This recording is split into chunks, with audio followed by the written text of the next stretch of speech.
My hand hovered over the hollow crown. Should I take it? This was one of those things, years after the fact, which catches your eye as you're rummaging through the shelves of a Nevin charity shop. I blamed Shakespeare for my failures at GCSE. In particular, I blamed those god-awful history plays. Those plays, those sappy few.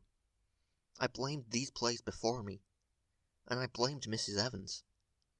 But my hand still hovered over the hollow crown. Mrs. Evans was dead.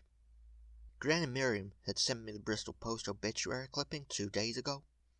A heart attack. I had remembered then, after years of burying it, how enthralled by the history plays she had been, how over-enthusiastic. Maybe that was why the book caught my eye.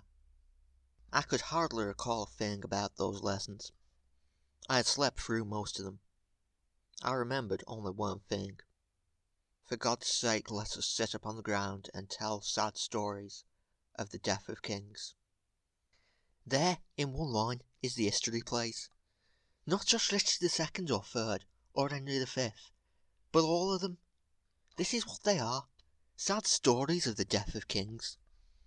I wondered about that quote now, as I picked up the book and tried to find it. Not easy in a thick, leather-bound tome with tiny writing, and especially not when you have no idea of where to start looking. I could not find it.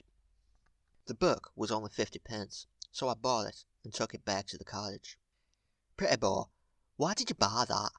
Vic sneered at me when she got home, holding the book at arm's length, disgusted more by the state than the Shakespeare. I wanted to find a quote, I said. Why not look it up on the internet? I couldn't answer that. Vic called me a dumbass. The book had the plays chronologically, starting with Richard II.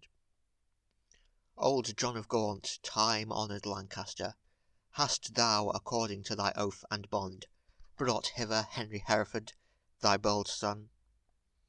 I understood it. I actually understood it. I was shocked.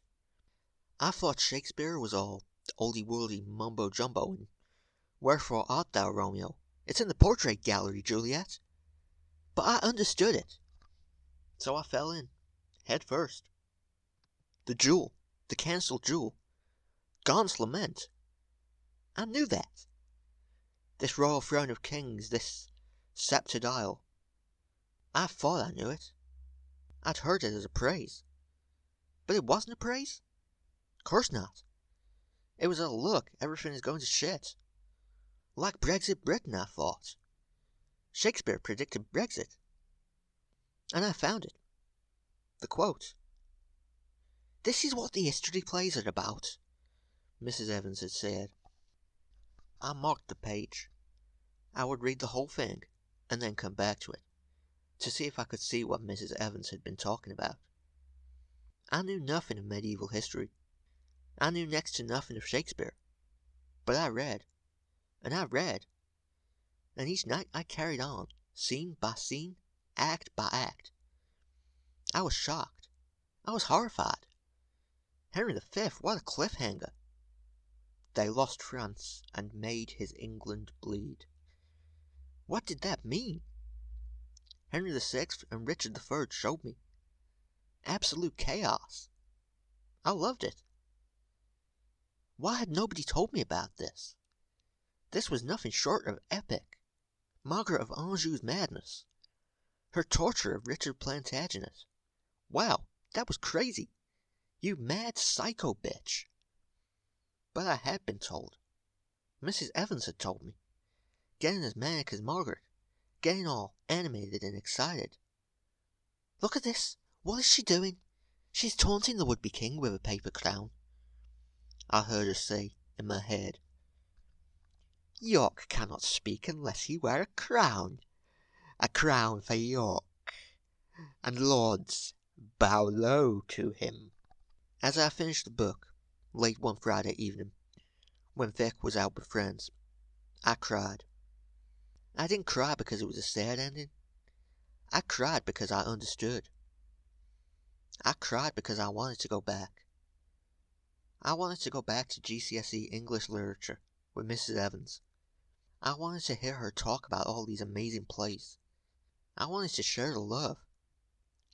There's a pun in the opening lines of Henry V, she might have said. Oh, for a muse of fire that would ascend the brightest heaven of invention, a kingdom for a stage, princes to act, and monarchs to behold the swelling scene. In Shakespeare's day, I read in the footnotes, scene would have been pronounced like saying, as in the river, running right through the centre of the play. My mind was blown apart. I wanted to apologize to Mrs. Evans for falling asleep in her class. How young a fool I was. A would-be Falstaff when I should have been a Hal. God damn it, there was even a penis joke in the Band of Brothers speech. How had that fact not thrilled a teenage boy like me? And so I wept. And I wept until the early hours. I wept for the lost opportunity. I wept for that which ignorant youth had carelessly tossed aside. How had Mrs. Evans felt when she saw this boiled-bodied boy with a bone-fluffed beard, lightly dozing, whilst she poured out her soul over this thing she loved? Crushed? Devastated? Heartbroken? How dare I? She must have thought. How dare I thought now. Mrs. Evans, you were right to be cross with me. You were right to give me all those detentions and lectures on how I should book my ideas up. You were right. Now I knew it. As Richard III called for his horse, I knew it. As I closed the book, I knew it. I knew it. Beck found me on the floor, still weeping, and she put her arms around me. We sat together upon the ground. What about that quote? She asked me when I had calmed down. Did you find it? Yeah, they're all in it. The Henrys, the Richards, the Edwards. Even the pretenders like Plantagenet. I then told her of the whole story, the saga, and I showed her the marked page. Let's talk of graves, of worms and epitaphs. Make dust our paper, and with rainy eyes write sorrow on the bosom of the earth. Let's choose executors and talk of wills. And yet not so, for what can we bequeath save our deposed bodies to the ground? Our lands, our lives, and all are Bolingbroke's, and nothing can we call our own but death, and that small model of the barren earth, which serves as paste and cover to our bones. For God's sake, let us sit upon the ground and tell sad stories of the death of kings.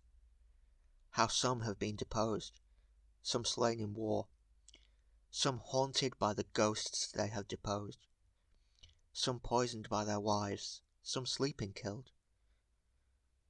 All murdered, for within the hollow crown that rounds the mortal temples of a king, keeps death his court.